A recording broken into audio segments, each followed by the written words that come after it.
ಚಿಂತನ ಮೋಹನ್ ವೆರ್ಣೇಕರ್ ಅವರಿಂದ. ಬೆಂದದ್ದು ತಿಳಿಯಲು ಒಂದಗುಳು ಸಾಕು.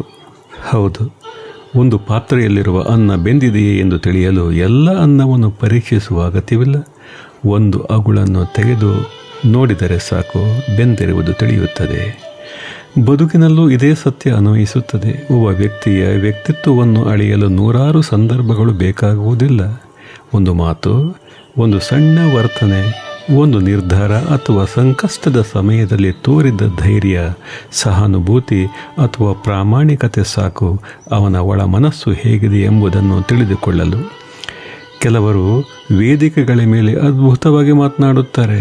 ಅವರ ಮಾತುಗಳಲ್ಲಿ ಪರೋಪಕಾರ, ಅನುಕಂಪ, ನೊಂದವರಿಗೆ ಕೈಲಾದ ಸಹಾಯ, ನಮ್ಮದೇನಿಲ್ಲ ಎಲ್ಲ ದೈವಾಧೀನ ಇತ್ಯಾದಿಯಾಗಿ ಶಬ್ದಗಳು ಪುಂಖಾನುಪುಂಖವಾಗಿ ಹೊರಹೊಮ್ಮುತ್ತವೆ.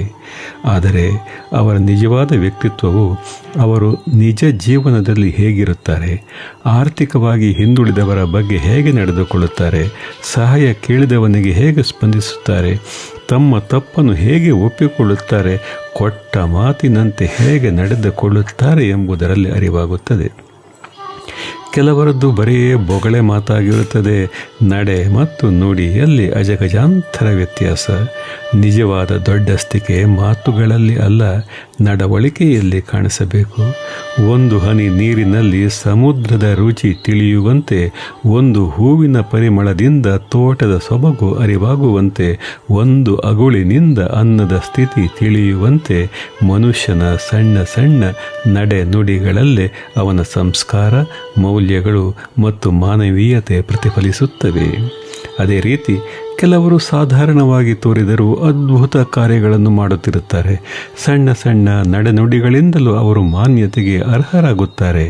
ಈ ಸರಳತೆ, ವಿಶಾಲ ಮನೋಭಾವನೆಯು ಅವರ ಹಿರಿತನದ ಅನ್ನ ಪರೀಕ್ಷಿಸಲು ಒಂದು ಅಗುಳಾಗಿರುತ್ತದೆ. ಆದ್ದರಿಂದ ಯಾವುದೇ ಸಣ್ಣ ಕೆಲಸವೆಂದು ನಿರ್ಲಕ್ಷಿಸುವುದು ಬೇಡ. ಯಾರನ್ನೂ ಸಾಧಾರಣದವರೆಂದು ಕಡೆಗಣಿಸುವುದು ಬೇಡ. ಒಬ್ಬ ವ್ಯಕ್ತಿಯ ಪ್ರತಿಯೊಂದು ಮಾತು, ಪ್ರತಿಯೊಂದು ನಡೆ, ಪ್ರತಿಯೊಂದು ಪ್ರತಿಕ್ರಿಯೆಯು ಆತನ ವ್ಯಕ್ತಿತ್ವದ ಕೈಗನ್ನಡಿಯಾಗಿರುತ್ತದೆ. ನಿಜಕ್ಕೂ ಬೆಂದದ್ದು ತಿಳಿಯಲು ಅಗುಳೇ ಸಾಕು. ಮನುಷ್ಯನನ್ನು ತಿಳಿಯಲು ಅವನ ಒಂದು ಸಣ್ಣ ನಡೆ ಸಾಕು.